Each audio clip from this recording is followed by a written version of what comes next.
Washington is now 11-0. What a game. You are Locked On Huskies, your daily podcast on the Washington Huskies, part of the Locked On Podcast Network, your team every day.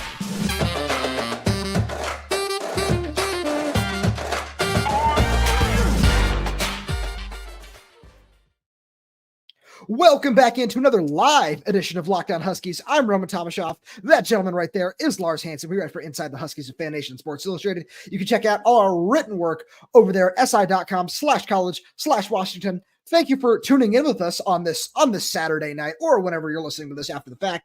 And just a reminder that today's episode is brought to you by PrizePicks. Go to prizepicks.com/LockedOnCollege and use code LockedOnCollege for a first deposit match up to $100.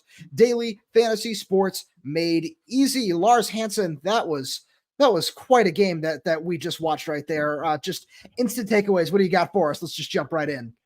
Yeah, I mean, that's kind of the thing where we knew going into this game it wasn't going to be easy, right? I had it 38-30, so I knew it was going to be a close game, one possession. At times, Washington had a chance to put that game away, and they just flat out didn't do it. But the ironic part is it doesn't matter, right? Because what have we said at the end of the day? Win the game, whether it's by 2, by 20, by 1, by 15. It doesn't matter as long as you win the game. And correct me if I'm wrong, but I don't think I am. They didn't trail tonight. So they didn't pull a Florida State. Trail tonight. No, that's correct. They didn't pull early Florida State. Now, again, I understand the whole injury to that's tough scene, yeah. Tough. I'm not, but I'm just saying. But the fact that you don't, against the top 12 team, top 11 team, you don't trail in those horrid conditions when certainly, I mean, I know you had the piece on Inside the Huskies where the defense was not at full strength.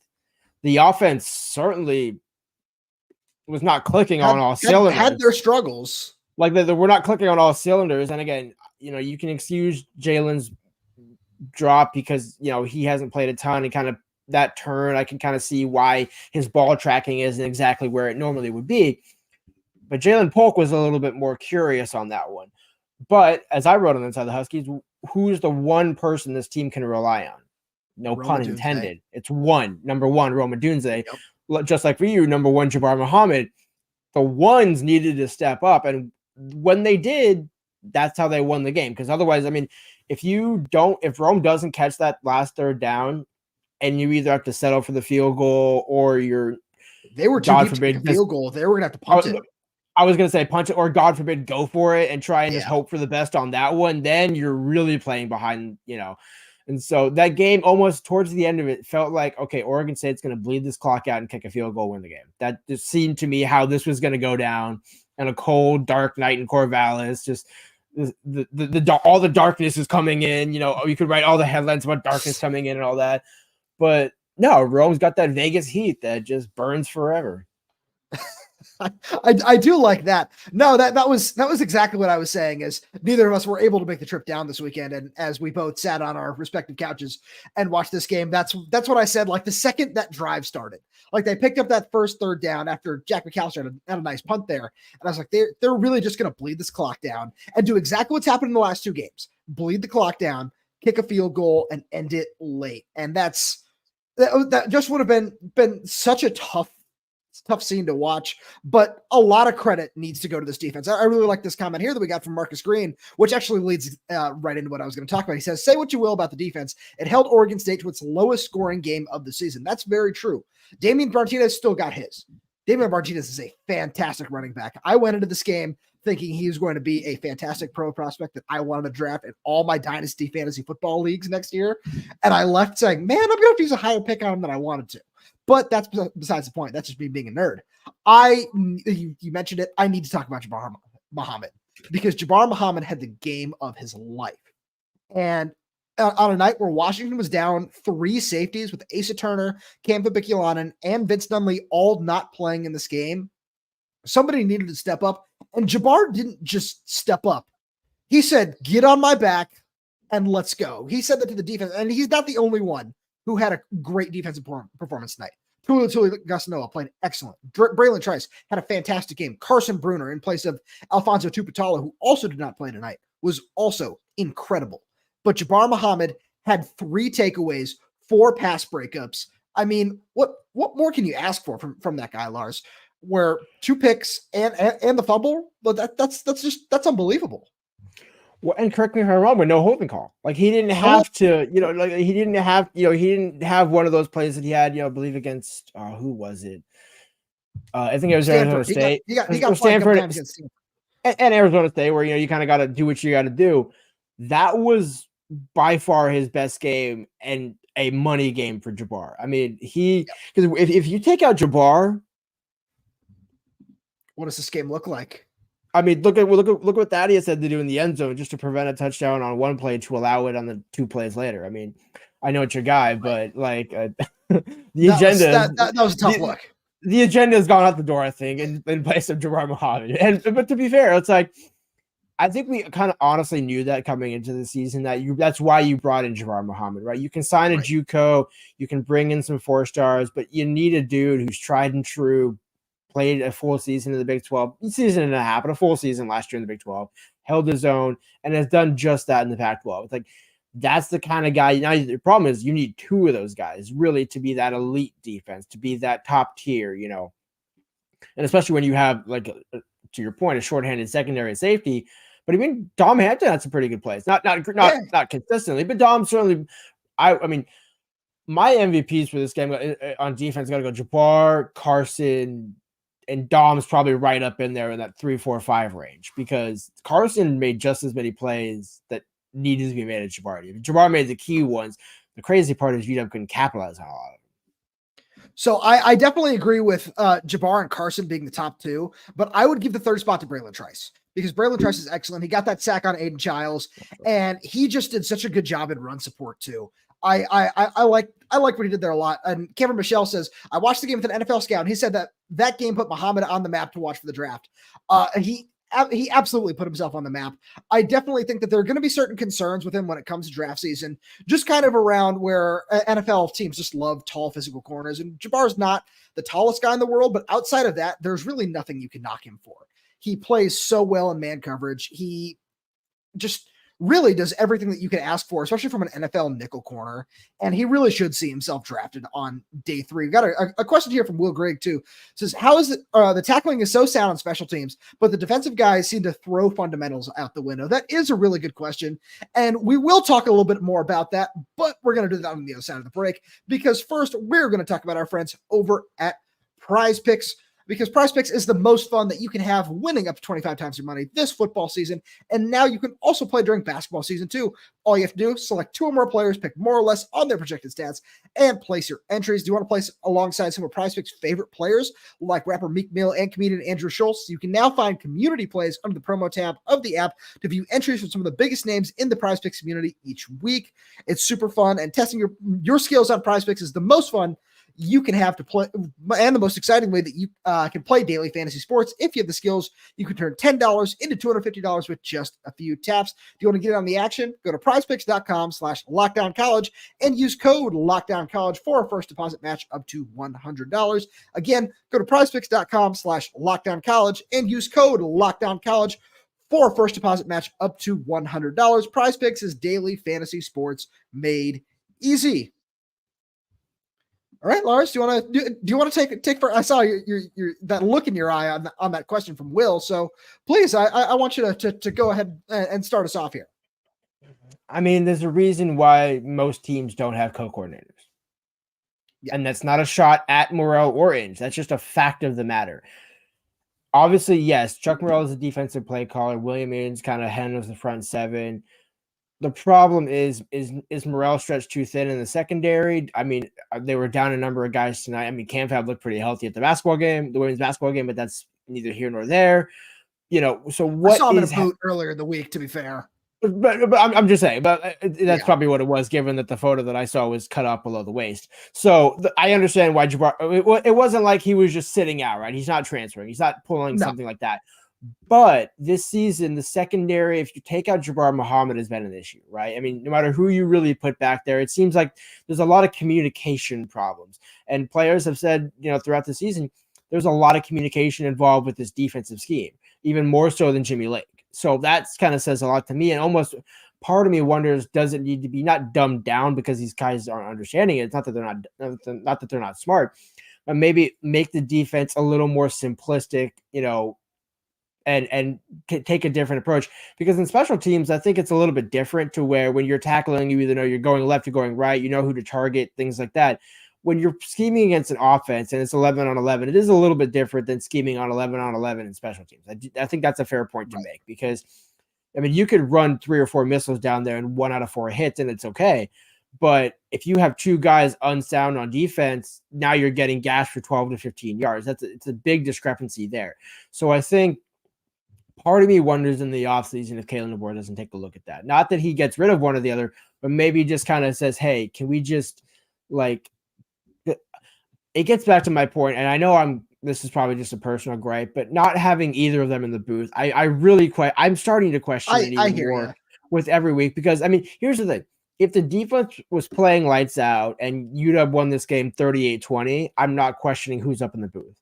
Right. If they, it's a matter of time in and time again, whether or not you have injuries, there seems to be something missing defensively. And to the question's point, it's assignment sound and then making the changes throughout the game.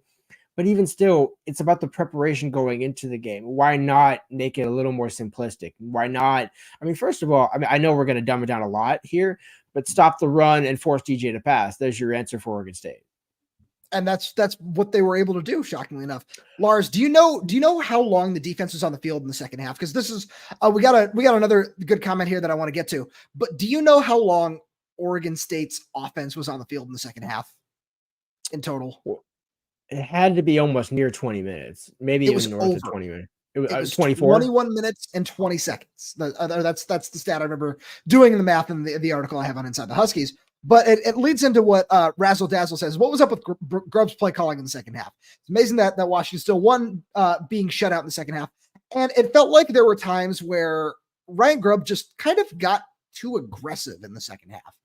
And it was almost frustrating to see, because, yeah, you want to see that aggressive downhill style of offense. But Dylan Johnson was running the ball really effectively for the most part. Yeah, he had that one big run where he fumbled. But outside of that, he was still doing exactly what we've seen him do in every other ranked match of the season. No, he didn't get to 100 yards tonight. Correct me if I'm wrong there. But the most frustrating thing was in the weather that you saw. It was just kind of why, like early on in the game, when the receivers were struggling so much to catch the ball, that should be the point of, all right, like, yeah, I respect that you have great confidence in your pass game. But when Michael Penix goes 0 for 9 over a stretch, which is just unheard of, and it wasn't because he was missing. Yeah, there were 1 or 2 that were, oh, that wasn't a great throw. Like that, like the one to Culp, like that was not a great throw. But it's not like that was all 9.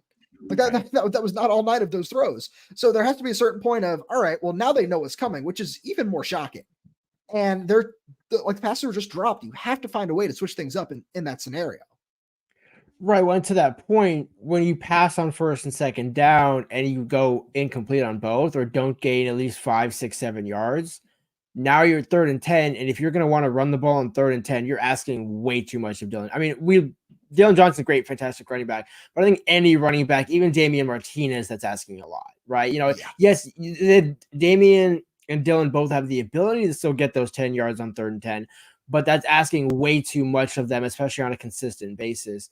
And that's kind of the catch-22 with Grubb, right? Where I made the point on Twitter, I've said it on the show, that the play calling in the offensive coordinator in 2020, 2021, and Grubb basically have the same amount of points. If not, there's a little bit of an edge to the previous offensive coordinator. That's not comparing the 2 coordinators. And I'm trying to omit the name for a reason here so people don't jump off a bridge here. But the reason why I'm saying that is Oregon State's a tough out every single time, knowing that, matched that toughness. Now, yes, Dylan did fumble the ball. Again, almost, I don't know, I doubt you saw it, but in the UNC game, there was a similar play to where the ball got punched out, and actually, so the ball gets punched out and rolled around. Yeah, and rolled around out. So it was a touchback for, I believe, Clemson. And so it was a similar play where the defensive back is hauling down the sideline to prevent a touchdown. comes in at the perfect. And when you throw in the weather in Corvallis, it makes it even more likely that Dylan's going to fumble that ball. But Dylan still had it high and tight. It wasn't like he was like, yeah, I'm free. I'm doing. He didn't pull an Alfonso Tupatala. He was doing everything possible. So it's not like Ryan. I'm sorry, Alfonso, but you have to. With love, but you have to mention that one. With all due respect. With all due respect, right. But it wasn't like, okay, wow, Dylan's being careless with the ball. Maybe he fumbled it a couple of times or whatever. We need to get him out and put somebody else in. The other problem with this, and this is where I'm going to defend Grove. I don't know if he trusts the other three backs in the room fully. And remember, he mentioned that to me in fall camp, where he said, hey, going into the week before season, we know that Cam has cemented himself. Now Cam's out. Dylan's basically our best bet, but I'm still looking for guys to make some separation, even a couple of guys. Dylan ended up solidifying himself in the run game. Tybo's been good, but not great. Will Nixon's been good, but not great, and certainly not consistent. And so there's not that second option behind him. But here's where I'm going to take a critique of Grub. Dylan Johnson is one of the best pass catching backs in the conference. Why, oh why, am I looking at 0 targets tonight? And I can't remember the last time Dylan Johnson caught a pass. Maybe he did against Utah, but my point is he caught a couple against Utah, yeah. But my point in saying that also tonight's game felt like it was 3 years in of itself. But that has been missing from Grubb this season. And ironically, that's what Grubb sold Dylan to come to Washington on. Hey, if we can't run the ball one game, I know I can get you the ball in the pass game. And we haven't seen that this year. Tonight was a perfect opportunity where, okay, give Dylan Johnson a run, have Michael Penix throw it, but it's a wheel route to Dylan. It's a check down to Dylan. It's something. It's something to where you're not going back-to-back runs or back-to-back passes, right? You're mixing it up, but utilizing your personnel that has got you to 10-0. So the personnel is there. It's a matter of why not call the play. And we know Grubb said it. Grubb's admitted it. It's hard to call consistent run plays when you know what you have in the pocket. I get that, but maybe combine both of them? No, you're right. So your point is valid, especially when it comes to Dylan not seeing targets. But Dylan also, it's something I wrote a little bit earlier in the week on Inside the Huskies. Dylan went into this game in Washington's 3 matchup with ranked opponents before tonight. Dylan went into those averaging 23 carries a game over the Utah game, the USC game, and the Oregon game. And tonight, he finished his night with 16, which doesn't seem like a big difference, but he had like 11 really early on in the game, and then they just kind of turned away from him. And where it's like, oh yeah, because I remember putting out a tweet like just after halftime saying, Dylan Johnson's well on his way to another 100-yard game against a ranked opponent. So that's on me. I will wear that as the jinx, 100% right here. This is why I don't make true score predictions, because it's on me. Hand up. Speaking of predictions, we both we had a lot of fun in our bold predictions this week, did we not? We shout out to both of us there. Really quick, I want to go back and flip my receiver picks if I could. Yeah, post-mortem here.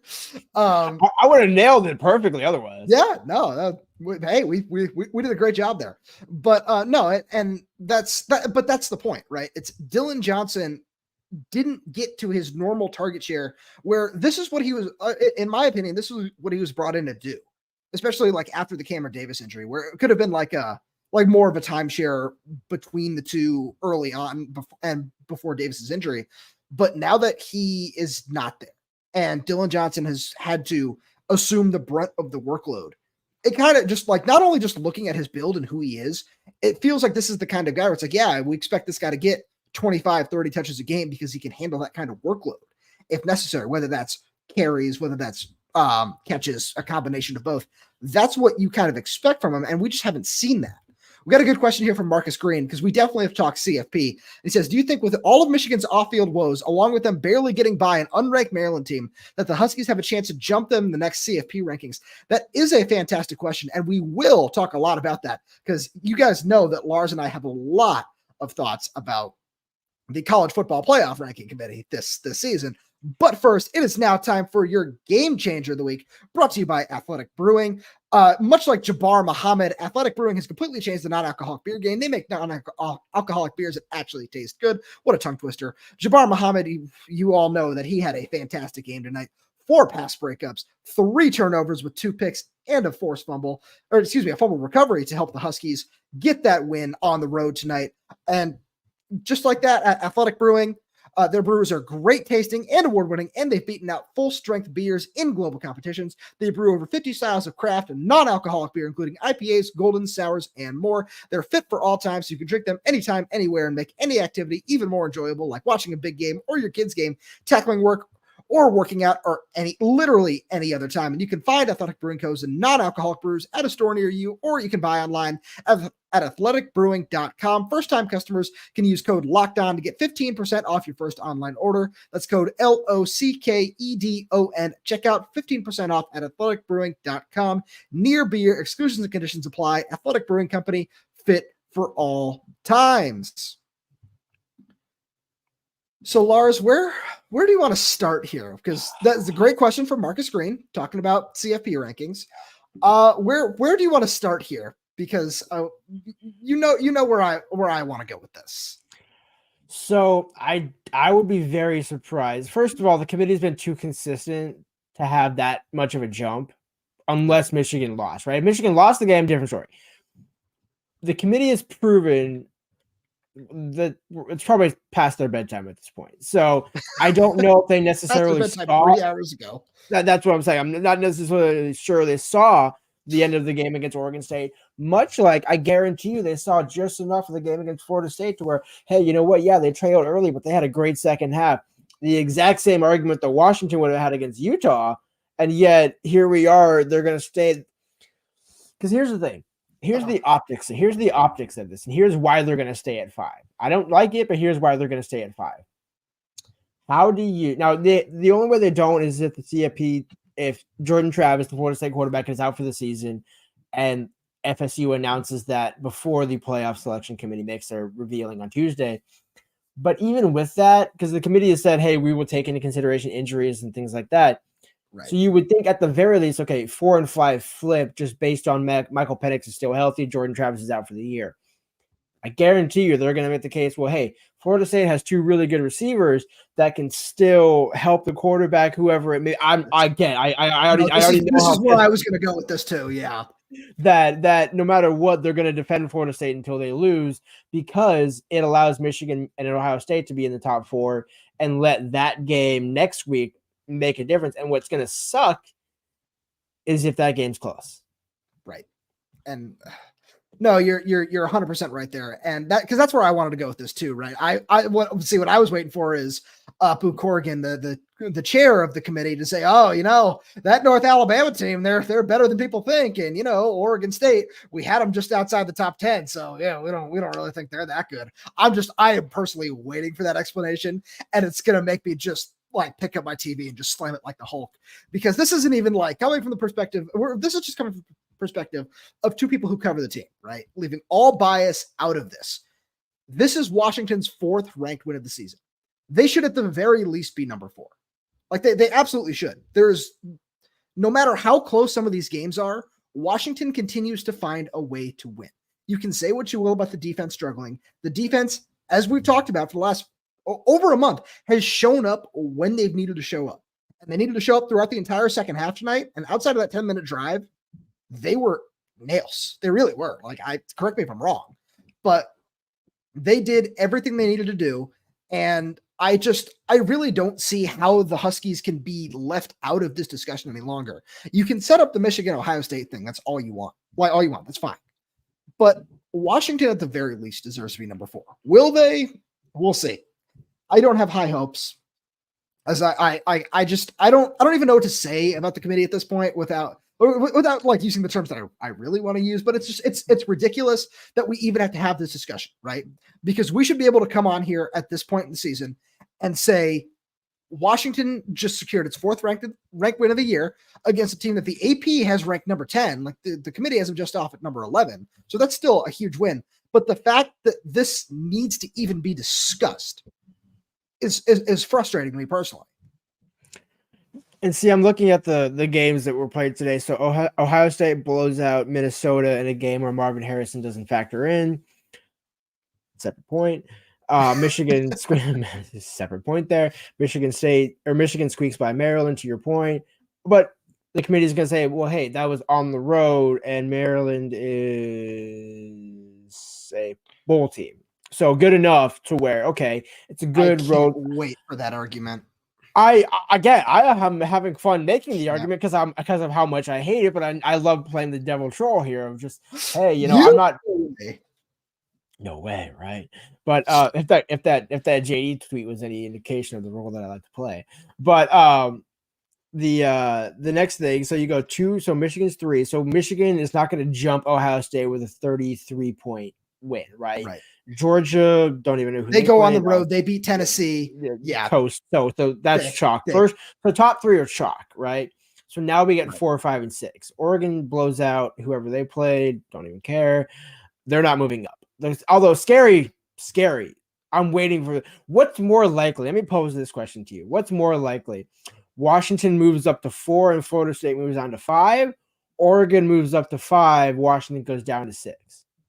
I'm just gonna put this comment from Cameron Michelle up here on the screen. Lars, we don't need this negativity. You're what am I here for? What am I solely here for? You know exactly the role that I play.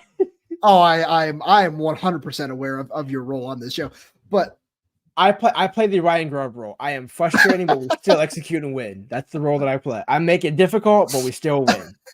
That's 100% fair. But no, I that's a fair question. And I do think that without answering it directly, because we all know what has to happen there, but I think that I want to go back to the point that I was making because it plays exactly off of what you were saying. This shouldn't be a discussion at this point. When you look at the body of work between the two teams, it should absolutely not be a discussion between what Washington has done this season and what Florida State has done this season. Like I feel that it's that simple, and we're not going to say a single bad thing about, especially what's going on with Jordan Travis, because we truly hope that he's okay with everything. That was a really scary situation to watch. But I think that going forward, because it looked like, especially with the way the committee has made the rankings out to be, with putting Louisville in the top 10, putting them over Oregon State, especially knowing what matchup is coming this week, and then Louisville struggling to get by a Miami team. That's fine. But with all of that going on, then Washington squeaking by in rainy conditions, but still, again, finding a way to win on the road in a really tough place to play. It shouldn't be a conversation between those two teams, because like one of the other things that I remember Boo Corrigan saying in the latest CFP rankings was, yeah, Washington is making it a tougher discussion every week, which is just, that's the frustrating thing. It's like, oh, they're building a case. So you're not looking at the body of work already. Like that's where it gets really ridiculous for me. It's the girl who's single, but has plenty of options, knows the guy that she wants, but is able to string the guy along that she wants until everybody else gives him a reason not to. I see the argument that you're making here, but I don't like it because I've been in that argument before. I'm just I hate it. It's exactly true.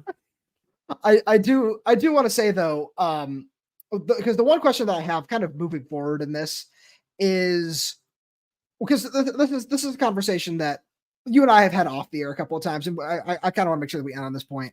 How high, if Washington continues to win, let's say Washington goes on, finishes the regular season 12-0, how high do you think that they can get in the rankings before the Pac-12 championship game? It's tough. It's either 4 or 5. You think that's the highest they can get? Because here's the thing. So I guess because there's a couple of reasons I say that. If Michigan and Ohio State play close, I guarantee you the committee will give every reason for that. Now, if Michigan blows out Ohio State, UW probably moves up to 4, maybe even 3, right? And you blow out Wazoo and you make it not an argument there.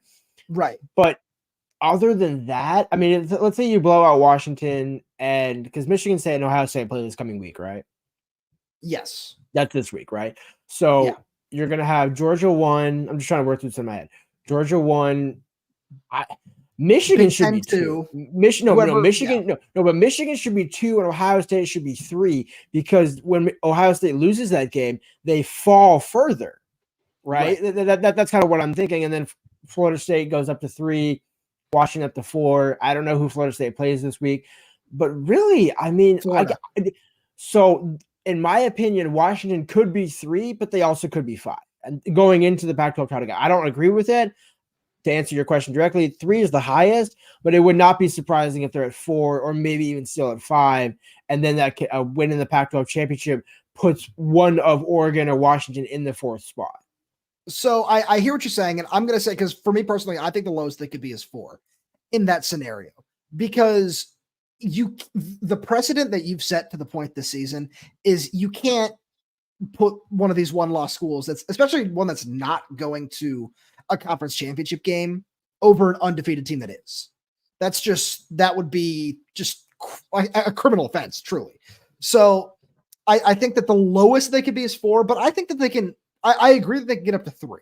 That's probably the highest that you can do, especially, if it's a potential rematch with Oregon. We'll see how that would end up playing out. But now that the spot is secure in the Pac-12 championship game, I really do think that the highest they could be is 3rd, because I think with a big win over Wazoo, if you're able to make that happen, that can get you up as high as 3, but there's no way that they're left out of the discussion. But what I do think is happens, my take here, which is one of the reasons I want to make sure that we talked about this, is I think, to your point, with everything the committee has done so far this season, I think that the loser of Michigan and Ohio State doesn't drop below 5. I think that they go to 5 and are sitting just above of Oregon at that point. That's my thought here.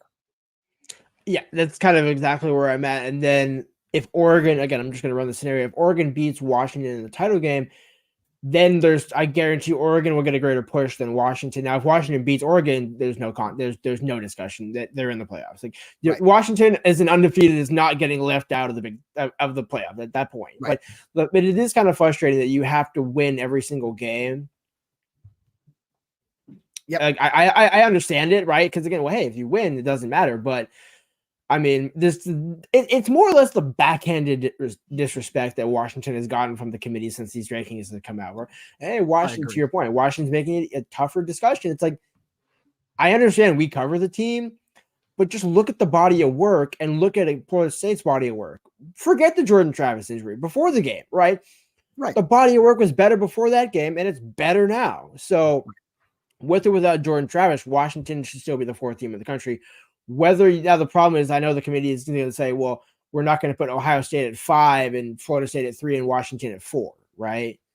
Even though in reality, it's Georgia 1, Michigan 2, give it to you, Florida State at 3, Washington 4, Ohio State 5 right now. That's what it should be. Yep. Key word being should, not is. Should. I couldn't agree with you more. Lars, as always, thank you so much for being here. I wanted to get the last thought in today because I wanted to give a shout out to one of our awesome everydayers who's in the chat every single morning, Callie Kane B.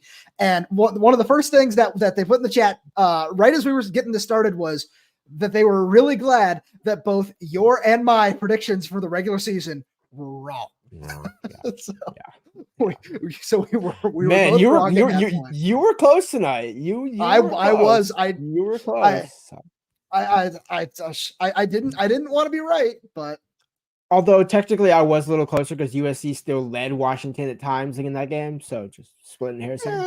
Closer margin of victory on my end. So we're splitting. No, you're absolutely right. But these were clearly the 2 games, right, that we singled out. Ironically enough, we had no problem bypassing Oregon. No, we did not. Lars, again, as always, thank you so much for being here. Thank you to everybody in the live chat. You guys have been blowing up the comments tonight. It has been absolutely fantastic. Thank you so much. And if this is your first time watching our show, our channel, hey, welcome. We're so glad to have you here. This is just kind of what we do every day. We really want to make sure that you're a part of it every day. So please feel free to subscribe wherever you get your podcast, whether that's YouTube, Spotify, Apple Music, Amazon Music. We are there. We are everywhere. We do this every single weekday. So please make sure to subscribe so you never miss an episode. Leave a like on that video. Leave us a 5-star review for your audio only. Leave us a comment. We try to get back to as many of you as we possibly can. Shoot us follow on Twitter. Thank you so much for tuning in, and we will talk to you on Monday.